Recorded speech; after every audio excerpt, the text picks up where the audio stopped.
participando, amém? Amém.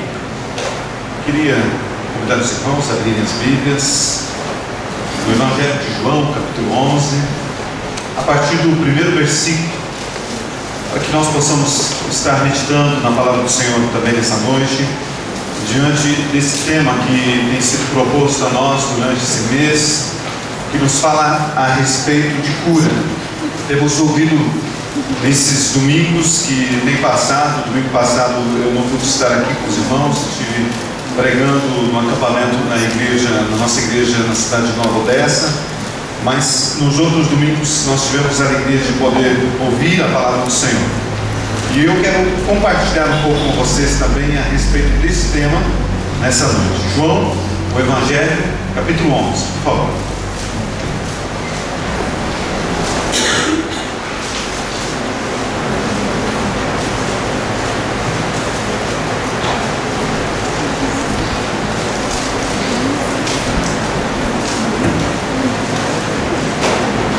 João capítulo 11.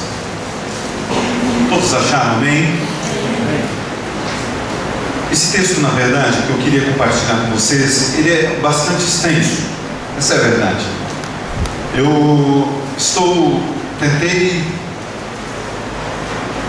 ler, fazer uma pequena seleção, ou fazer uma seleção de alguns versículos, mas acredito que, de repente, vai ficar um pouco mais difícil de entendermos o contexto aqui do texto, se nós não lermos pelo menos uma boa parte deles. Acredito que a maioria dos irmãos são conhecedores desse texto, é um texto bastante conhecido, mas talvez para alguém que ainda não está muito familiarizado ainda com a palavra, tenha um pouco mais de dificuldade. Então eu queria acompanhar com os irmãos.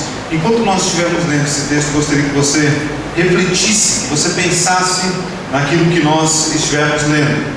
Porque interessante e de uma maneira muito maravilhosa é quando nós podemos ver que a palavra de Deus, ela fala por si só, que nós temos o Espírito Santo que habita em nosso coração, habita em nossas vidas, somos templo do Espírito Santo. Podemos ter a certeza que o Senhor está aqui nessa noite, e a palavra de Deus nos fala sobre isso. Entre tantas certezas, entre tantas verdades que a palavra de Deus nos fala sobre isso, que somos templo do Espírito Santo, a Bíblia também nos fala a respeito da presença do Senhor. Deus está presente em todos os lugares. Jesus também nos fala que onde estiverem 2 ou 3 reunidos no nome dele, ali ele também estaria. Então tudo isso nos leva a entender de uma maneira muito tranquila de que o Senhor está presente aqui. Nós precisamos crer que o Senhor está aqui. Eu acho interessante porque algumas pessoas às vezes dizem: eu não senti que Deus estava presente naquele lugar, naquele culto. Nós não podemos ser regidos pelo nosso sentimento. Nós podemos sentir sim, mas Ele não pode reger as nossas vidas. Então a palavra de Deus nos fala sobre isso, nós precisamos crer. Mas ainda assim, o Senhor nos permite sentir a sua presença. Amém? João capítulo 11, Evangelho de João capítulo 11, está escrito assim: estava enfermo Lázaro de Betânia, da aldeia de Maria e de sua irmã Marta.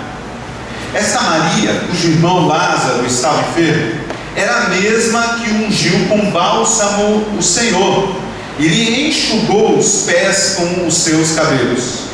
Mandaram, pois, as irmãs de Lázaro dizer a Jesus: Senhor, está enfermo aquele a quem amas.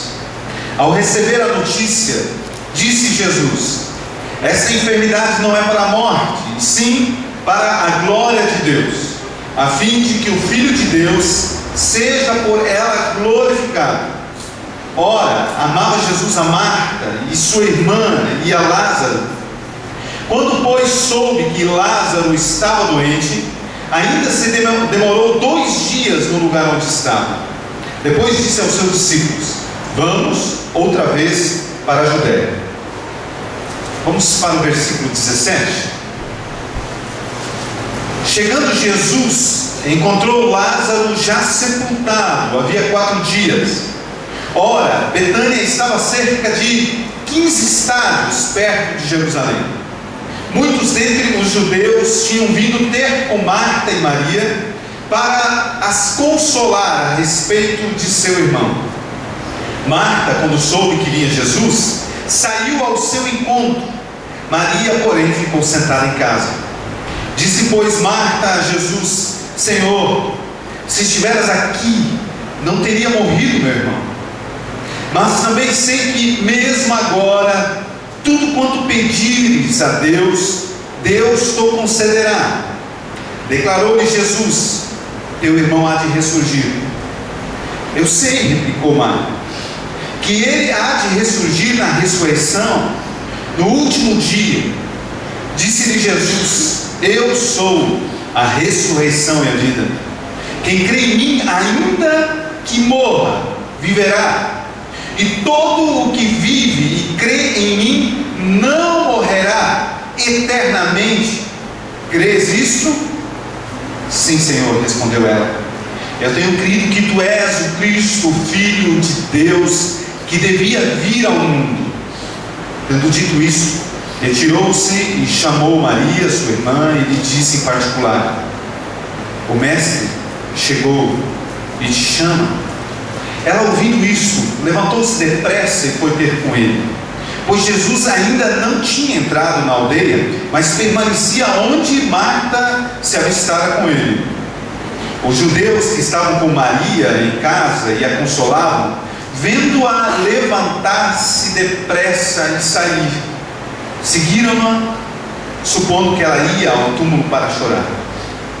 Quando Maria chegou ao lugar onde estava Jesus, ao vê-lo, lançou-se-lhe aos pés, dizendo: Senhor, se estiveras aqui, meu irmão não teria morrido. Jesus, vendo-a chorar, e bem assim os judeus que a acompanhavam, agitou-se no espírito e comoveu-se, e perguntou: onde o sepultaste? Eles lhe responderam: Senhor, vem e vê. Jesus chorou. Então disseram os judeus: vede quanto o amava. Mas alguns objetaram: não podia ele, que abriu os olhos ao cego, fazer que este não morresse?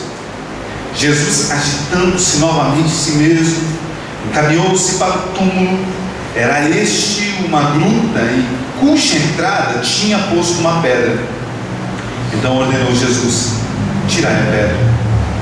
Disse-lhe Marta, irmã do morto: Senhor, já cheira mal, porque já é de 4 dias. Respondeu-lhe Jesus: não te disse eu que, se creres, verás a glória de Deus? Tiraram então a pedra, e Jesus, levantando os olhos para o céu, disse: Pai, graças te dou porque me ouviste. Aliás, eu sabia que sempre me ouves, mas assim falei por causa da multidão presente, para que creiam que tu me enviaste. E tendo dito isto, clamou em alta voz: Lázaro, vem para fora. Saiu aquele que estivera morto, tendo os pés e as mãos ligados com ataduras, e o rosto envolto num lenço. Então lhes ordenou Jesus: desatai-o e deixai-o ir. Muitos, pois, dentre os judeus que tinham visto ou vindo visitar Maria, vendo o que fizera Jesus, creram nele. Outros, porém, foram ter com os fariseus e lhes contaram dos feitos que Jesus realizara. Amém? Já poderíamos sair desse culto somente com essa palavra, que nos fala deste milagre tremendo, profundo de Jesus, que nos envolve tantas situações diferentes. A vida que ressurge, o amor que é representado aqui, tantas coisas preciosas que vêm de Deus. Mas eu gostaria de orar com vocês. Você pode, sentado ainda, inclinar na sua fronte. Vamos orar juntos. Nós te louvamos, Senhor Deus.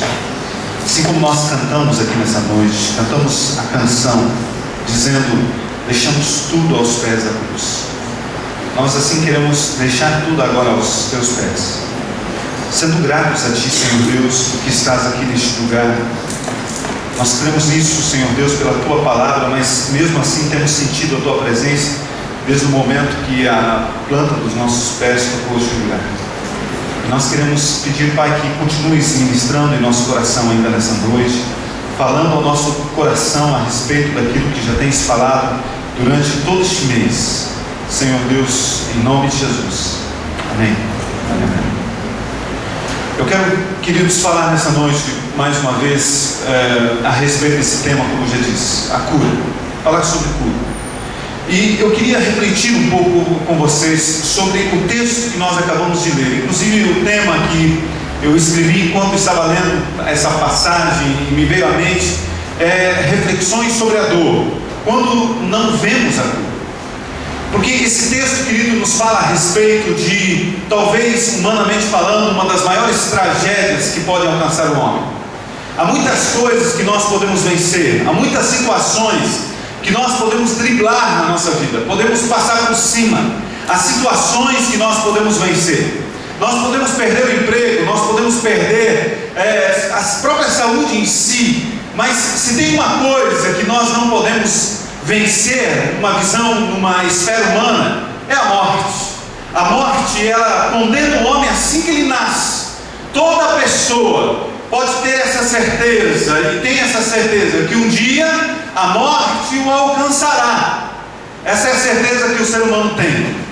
Para o cristão, nós temos uma viva e linda esperança. O apóstolo Paulo, quando ele fala a respeito da morte, ele chega a dizer e perguntar para a morte, como se com ela conversasse. Ele diz: onde está, ó vitória? Onde está, ó morte, a tua vitória? Onde está, ó morte, o teu aguilhão? O aguilhão era uma ferramenta que os boiadeiros, os homens da roça, aqueles pecuaristas no tempo de Jesus e até há pouco tempo atrás utilizavam, que era um ferro comprido ou um pedaço de madeira com um pedaço de ferro na ponta, aonde o boiadeiro ele instigava o animal para que ele caminhasse. Ele feria aquele animal, ele castigava aquele animal com aquele ferro, com aquela ponta. E Paulo, ele fala sobre isso. Ele diz: onde está, ó morte, o teu aguilhão? Porque a morte foi vencida por Jesus Cristo, lá na cruz do Calvário. Tem uma história que um dia eu aprendi e eu gostaria de compartilhar ela com vocês. É uma história de criança que talvez a maioria de vocês já ouviu falar, já leu sobre ela. Diz que um dia uma formiga muito desobediente passou a noite fora da sua casa olhando a lua, passou a madrugada contemplando o céu, mesmo que a mãe disse que ela não deveria fazer isso. No outro dia bem cedo, após uma noite muito fria, quando ela foi sair do lugar onde ela estava, ela percebeu que os seus pés haviam sido congelados por causa da geada que havia dado naquela noite. Então ela ficou pensando o que ela poderia fazer, como que poderia descongelar aquela geada. E aí, de repente, quando saiu o sol descongelou a geada que estava no pezinho da formiga. Então a formiga foi conversar com o sol e ela disse: Sol, como você é forte, certamente não existe ninguém mais forte do que você, que descongelou a geada que estava no meu pezinho. Então o sol olhou para ela e disse: não, tem alguém que é mais forte do que eu. São as nuvens. A nuvem me tapa e eu desapareço. E ela então procurou a nuvem e disse: nuvem, certamente não tem ninguém mais forte do que você, que tapa o sol que derreteu a geada no meu pezinho. Então a nuvem olhou para ela e disse: tem sim, tem o vento. O vento fica me lançando de um lado ao outro extremo da terra. Ele é muito mais forte do que eu. Então a formiga procurou o vento e perguntou para o vento: vento, tem alguém mais forte do que você, que fica soprando a nuvem, que tapa o sol que derreteu a geada no meu pezinho? E o vento disse: claro que tem. O muro, aonde há muro eu não consigo passar, ele impede com que eu passe. E a formiga então correu desesperada até o muro e perguntou para o muro: tem alguém mais forte do que você, muro, que segura o vento, que sopra a nuvem, que tapa o sol, que derreteu a geada do meu pezinho? O muro disse: é claro que tem. O rato, ele faz buraco em mim. E ela procurou o rato então e disse: rato, há alguém mais forte do que você? E ele disse: tem sim. O gato me pega. E ela procurou o gato então e disse: gato, tem alguém mais forte do que você, que pega o rato, que rói o muro, que segura o vento, que empurra a nuvem, que tapa o sol, que derreteu a geada do meu pezinho? E o gato diz: já falei do gato? Já falei do cão? Ele disse que era o cão que era mais forte do que ele. O cão me pega, ele disse. E ela procurou o cachorro, e o o cachorro disse: tem alguém mais forte do que eu? Sim, é o homem me mata. E ele procurou o homem então e disse: homem, tem alguém mais forte do que você, que mata o cão, que mata o gato, que mata o rato, que fura o muro, que segura o vento, que empurra a nuvem, que tapa o sol, que derreteu a geada do meu pezinho? E o homem então, ele olha e diz: sim, tem alguém mais forte do que eu, é a morte, eu não consigo vencê-lo. E ela procurou então a morte e disse para a morte: morte, alguém mais forte do que você, que mata o homem, que mata o cão, que mata o gato, que mata o rato, que rói o muro, que segura o vento, que empurra a nuvem, que tapa o sol, que derreteu a geada do meu pezinho? E a morte disse: sim, alguém maior do que eu, Jesus Cristo, que morreu lá na cruz do Calvário, eu fui vencido por ele. Queridos, não há ninguém maior do que Jesus. Jesus venceu a morte. Jesus está acima de todas as coisas. E aquilo que para o homem se tornou absolutamente impossível, não podia transpor, mas Jesus venceu. Mas o texto aqui nos fala aqui a respeito de uma família que Jesus amava demais. Eram amigos. E o texto nos fala que Lázaro, Marta, Maria, amados por Jesus, foram alcançados por uma enfermidade. E nessa enfermidade que alcançou Lázaro, que feriu Lázaro, que o deixou acamado, nessa situação a Bíblia diz que as irmãs de Lázaro chamam por Jesus, clamam por Jesus, enviam uma mensagem a Jesus pedindo que Jesus as ajudasse, que as livrasse. Queridos, quando nós refletimos a respeito da dor, essa dor que alcança todo homem, sendo ele crente ou não crente, porque nós precisamos compreender e entender isso, que a tempestade, as circunstâncias difíceis da vida não poupam absolutamente ninguém. O fato de Lázaro ser amigo de Jesus não o poupou da enfermidade. Assim como quando os discípulos estavam atravessando o mar da Galileia, estavam ali com Jesus, o fato deles estarem em obediência, porque antes, inclusive numa outra situação, que Jesus também manda com que eles atravessem o mar da Galileia, lá ao lago de Tiberíades, Jesus, ele diz para eles: olha, peguem o barco e atravessem o mar. Esses homens obedecem a Jesus, mas o fato deles obedecerem a Jesus não os isenta da tempestade. O fato desses homens, num outro momento, atravessarem o mar com Jesus, não os isenta da tempestade. Agora, uma coisa importante que nós precisamos pensar e lembrar, é que haviam outros barcos lá naquele lago. Haviam outras pessoas que também foram alcançados pela tempestade. O que faz a diferença na nossa vida não é que nós estamos isentos da tempestade. O que faz a diferença é quando Jesus está no nosso barco. Essa é a grande diferença. Quando nós temos Jesus na nossa vida, quando nós somos discípulos do Mestre, a Bíblia diz que quando os discípulos no outro momento estavam no meio do mar, a tempestade os alcança, Jesus não está com eles no barco, está no monte, está orando. Jesus quebra todos os limites e as leis da natureza e corre sobre as águas, caminha sobre as águas para livrar os discípulos da tempestade e da morte. Queridos, nós temos a presença do Senhor na nossa vida. É isso que faz a diferença. Agora, o texto nos diz que essas mulheres, elas clamam a Jesus, mas Jesus parece-nos aqui que não atende o clamor dessas mulheres. A primeira reflexão que eu gostaria de fazer com vocês é essa sobre a dor. Muitas vezes, queridos, quando a dor, quando a tempestade nos alcança, parece-nos que o nosso clamor, ele não é ouvido.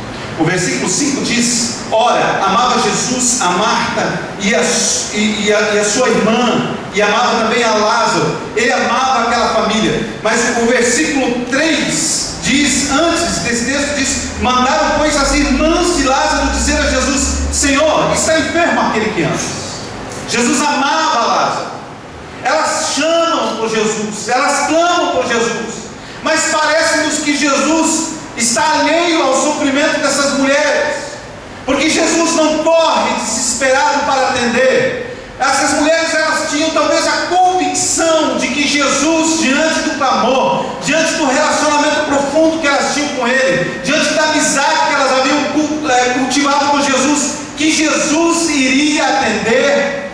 clamor dessas mulheres, mas Jesus não atende. Não atende. Queridos, muitas vezes na dor, o sentimento que alcança nosso coração é esse, de que parece-nos que não somos ouvidos diante do clamor. Quantas vezes nós já passamos por tempestade, já passamos por momentos de dificuldade, e nós queríamos que Jesus nos ajudasse daquele jeito que nós colocamos na nossa mente. Nossa fé, muitas vezes, alguém pode dizer, você não teve fé, mas nós sabemos que fé nós tínhamos. Nós entendíamos qual era a grandeza da nossa fé, e nós tínhamos a convicção de que Jesus iria nos socorrer naquele momento. Mas há momentos que Deus realmente se cala. Há momentos que nós não conseguimos ouvir a voz de Deus. Há situações que Deus permite nos passar por alguns momentos de dificuldade. E olha que interessante, quando Jesus é indagado a respeito da enfermidade de Lázaro, Jesus diz, olha, essa doença que ele tem não é para a morte, mas há um objetivo. Ela existe, ela alcançou Lázaro para que Deus fosse glorificado. Queridos, mesmo quando parece-nos que há um silêncio de Deus, mesmo quando parece-nos que Deus não responde a nossa oração, mesmo quando parece que Deus ele está à parte do nosso sofrimento, está distante de nós, ainda assim, quando nós sentimos isso, precisamos crer que Deus jamais abandona os filhos que Ele ama, que Deus jamais se esquece de nós, que nós somos lembrados o tempo todo por Deus, que Deus nos ama indiferente das circunstâncias, mas que Ele permite muitas vezes com que nós passemos por situações, e nós precisamos continuar crendo, e em todas as circunstâncias o nome de Deus pode ser glorificado. Deus quer que o seu nome seja glorificado, e Ele permite muitas vezes que a luta nos alcance para que nós sejamos trabalhados, para que nós sejamos moldados, para que nós sejamos fortalecidos por Ele. Há um projeto, há um pensamento de Deus, há um objetivo de Deus para todas as coisas. Não há nada que foge do alcance do Senhor. Não há nenhum momento que Deus se perca nos seus planos. Todas as coisas são marcadas por Deus. Todas as situações foram traçadas por Deus. Isaías capítulo 55, versículo 8, o Senhor ele diz a respeito daquilo que nós pensamos, ele diz, os meus pensamentos são mais altos do que os vossos pensamentos, e os meus caminhos são maiores do que os vossos caminhos. Ou seja, os pensamentos de Deus não podem ser compreendidos muitas vezes pela nossa mente. Deus é maior, e Ele tem um objetivo para todas as coisas. Quando eu olho para esse texto, queridos, uma outra reflexão que eu tenho também é que há momentos que a tragédia nos alcança antes de Jesus se apresentar a nós. E aí eu digo, numa visão humana. O texto diz que antes de Jesus chegar na aldeia, ou quando Jesus, versículo 17 nós lemos, quando ele chega na aldeia, alguém chegou antes dele. Jesus chegou depois da morte. A morte alcançou Lázaro antes do que Jesus, parece. A visão foi essa. A visão que as pessoas tiveram, inclusive algumas pessoas, notaram isso, que eles criticam, eles dizem, não podia esse que curou o cego, não poderia esse que era amigo de Lázaro ter vindo aqui e ter curado Lázaro? Não poderia ter Jesus feito um milagre? Queridos, talvez essa seja a grande indagação quando a tragédia nos alcança antes do que a manifestação de Deus. As pessoas, nós mesmos, nós questionamos, será que Deus se esqueceu de nós? Será que Deus nos abandonou? Será que Deus não se importa mais comigo? Será que aconteceu algo? E pessoas muitas vezes dizem, olha, esse não temia Deus, onde estava o Deus dele? As pessoas questionam, porque não entendem que há planos muito mais profundos do que os planos dos homens. Em primeiro lugar, porque a visão de Deus realmente é uma visão de eternidade e não de tempo que nós vivemos. Veja, vamos pensar um pouco sobre a morte de Lázaro rapidamente nesse sentido. Lázaro, sabemos e já lemos a história, não nos é novidade, ele ressuscitou. Mas aonde está Lázaro agora? Queridos, muitas vezes nossos olhos eles se fixam apenas nas coisas humanas, apenas no dinheiro que nós perdemos, apenas no emprego que se afasta de nós, apenas na enfermidade que nos alcança. Isso dói, não há como nós escaparmos dessa dor. E é interessante porque Jesus sente essa dor. João 11,35, o menor versículo da Bíblia, nos fala sobre isso. Diz que Jesus chorou, Jesus se compadeceu. Por duas vezes o texto que nós lemos diz que Jesus se move intimamente, ou seja, a dor alcançou Jesus também. E veja, Jesus sabia o futuro, conhecia o futuro, ele havia dito anteriormente que a glória de Deus se manifestaria, e ele sabia que o milagre ia acontecer. Ele disse para os discípulos: Lázaro não está morto, ele apenas dorme. Ele compunha os discípulos, ele conhecia o futuro, mas ele se comove com a dor, porque Jesus não está paralelo, Jesus não está distante, Jesus não fecha os olhos aos nossos sentimentos.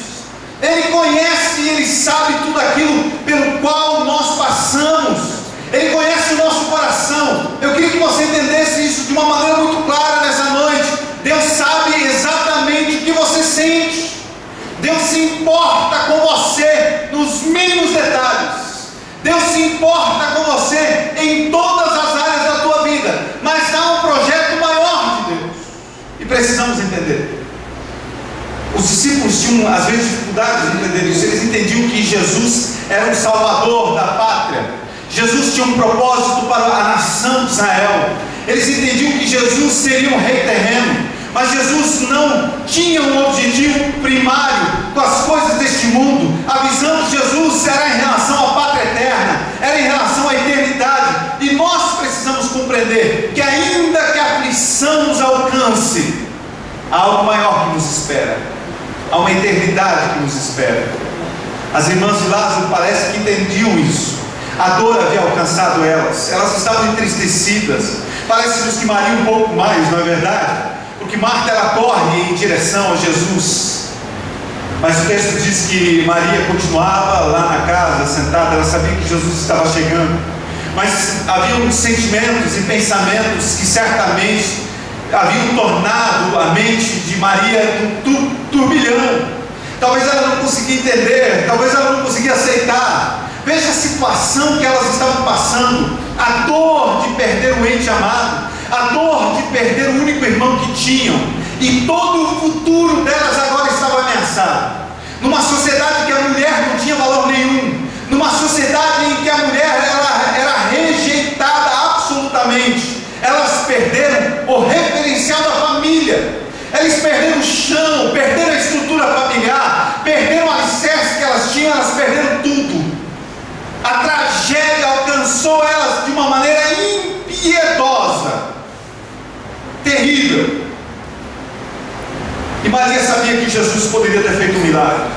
Ela diz isso para Jesus. Marta também. Provavelmente era uma conversa que elas tinham tido antes, porque Marta chega para Jesus e diz: Jesus, se estivesses aqui, meu irmão não teria morrido. Maria não vai, ela fica. Quando Jesus manda chamá-la, ele precisa fazê-lo. Ela vai então depressa, se encontra com Jesus, e ela não perde a oportunidade. Ela diz: se estivesses aqui, Jesus, só uma coisa eu quero te dizer: eu te amo demais, és precioso demais, mas eu tenho que te cobrar. Se estivesses aqui, meu irmão não teria morrido. Mas elas entendem a eternidade. Jesus começou a falar para elas a respeito das coisas dessa terra. A visão delas agora já era eterna. Notaram isso? Jesus começa a dizer: Lázaro, ele vai ressurgir. Jesus agora estava falando aqui, desse tempo, desse cronos, dessa era que nós vivemos, desse mundo que nós vivemos. A visão dela já era espiritual. Elas diziam: eu sei, Jesus, que ele ressuscitará nos últimos dias. Elas estavam feridas, elas haviam sido alcançadas por essa tragédia. E é interessante porque Jesus, ele não invalida as nossas emoções. Ele nos criou assim. Entenda isso. Ele entende você. Ele sabe quando você chora. Ele não manda você se calar. Ele não manda você se aquietar. Ele deixa com que você chore. Ele entende quando você sente. Jesus é compreensivo, é educado, Ele é amável. Ele não desconsidera as nossas emoções, os nossos sentimentos. Quando nós sentimos a dor daqueles que partem, e quando nós ficamos, queridos, eu acho que a dor é sempre maior para aquele que fica do que para o salvo, obviamente.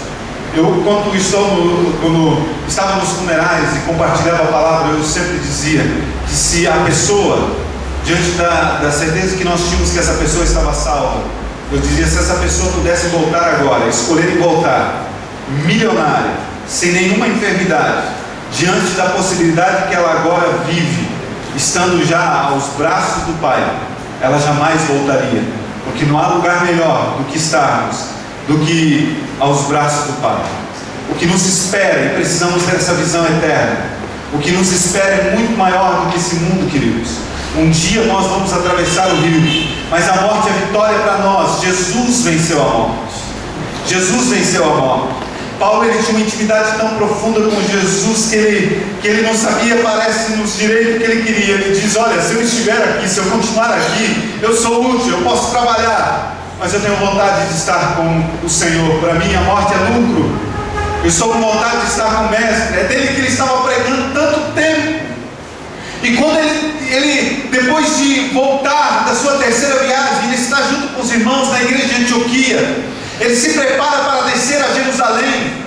Os irmãos se envolvem ele. E o profeta Ágabo, ele entrega uma profecia. Ele tira o cinto de Paulo, amarra os seus pés, amarra as suas mãos. Ele diz, olha, ao dono desse cinto vai acontecer isso. Ou seja, Paulo, quando você descer a Jerusalém, os judeus vão te prender. E aí os irmãos que amavam Paulo chegam para Paulo e dizem, Paulo, não desce para Jerusalém não, fica conosco, Paulo. Eles tentaram persuadir Paulo que ele não descesse a Jerusalém, porque lá ele seria preso. E Paulo olha para os irmãos e diz, irmãos, me deixem ir. Eu não estou preso, eu não estou pronto apenas a ser preso, mas eu estou pronto a morrer pelo meu Senhor e Salvador Jesus Cristo. Estar pronto para estar com o Senhor. Precisamos estar a todo momento. E Jesus então ele fala, mas ele fala a respeito deste mundo, ele fala a respeito dessa terra. Elas falam a respeito da eternidade. O texto diz que quando Jesus ele chega no versículo 17, Marta sai correndo para estar com Jesus. Essa é uma outra reflexão que eu quero compartilhar com vocês. Queridos, apesar das circunstâncias, mesmo quando a dor vier, mesmo quando a dor bate na porta da nossa casa, não há lugar melhor para estarmos do que juntos a Jesus. Amém? Não há lugar melhor.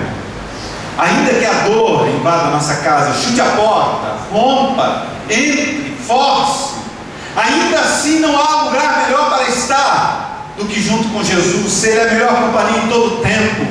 Os discípulos, Paulo, Silas, foram presos em certos momentos, pregando o Evangelho, sendo obedientes ao Senhor. Eles foram colocados, diz o livro de Atos, no fundo da prisão, no cárcere inferior, o lugar onde um cheiro desagradável dominava. E lá naquele lugar, depois de terem sido açoitados, apanharam violentamente, ali no fundo da prisão, a Bíblia diz que começaram a cantar e a louvar o Senhor. E diante disso o Senhor se comove e faz romper os grilhões, faz romper as correntes, faz romper as cadeias. E esses dois homens são libertos da prisão. Queridos, ainda que a dor nos alcance, o melhor lugar para estarmos é aos pés do Senhor Jesus. Eu não me lembro com detalhes, mas vocês talvez já ouviram falar da história daquele hino do cantor cristão Vivo Feliz. Horácio, me parece que essa é a pronúncia do nome, não me lembro. Ele foi fazer uma viagem com a sua família, foi para a Europa, e quando ele estava se preparando para essa viagem, de repente ele era advogado, foi interrompido, não pôde viajar, e a sua esposa e suas filhas fizeram a viagem. Quando chegaram no meio do mar, no meio do oceano, o navio deles naufragou. Horácio, então, com o coração partido, faz a viagem e vai ao lugar onde sua esposa e suas filhas pereceram. E ali ele compõe a música cantando vivo feliz, pois sou de Jesus, e já desfruto o gozo da luz, se nós conhecemos bem esse cântico.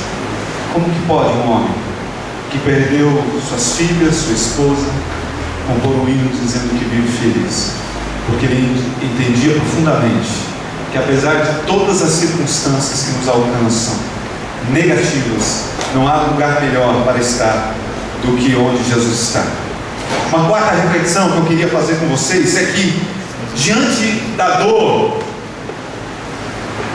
diante da tragédia, o começo da cura sempre pede-nos um passo de fé. O texto diz que Jesus pede para que seja retirada a pedra.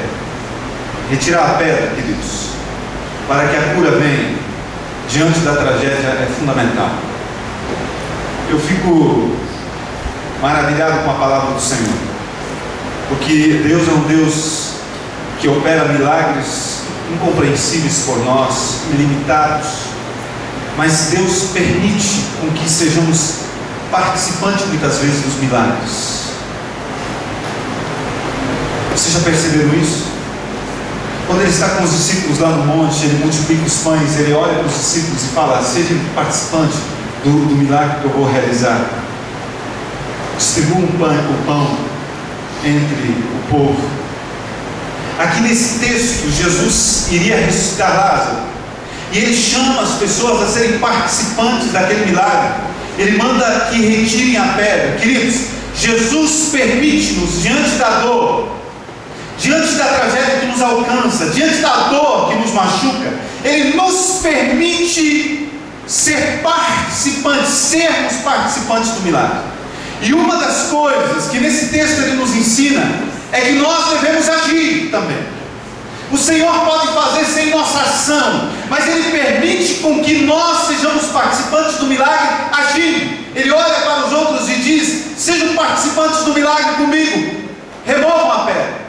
Queridos, quando a dor nos alcança, precisamos entender que nós temos um compromisso de retirar a pedra, de termos uma ação também. Essa retirada da pedra pode ser tanta coisa diferente.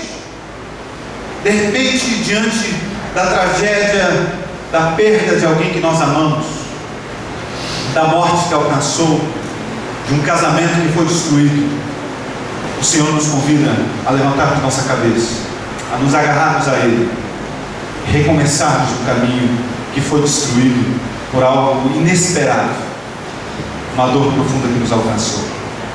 Diante de uma traição, o Senhor nos convida a levantar a cabeça. Diante de uma perda, o Senhor diz: eis que estou contigo todos os dias, até a consumação dos séculos.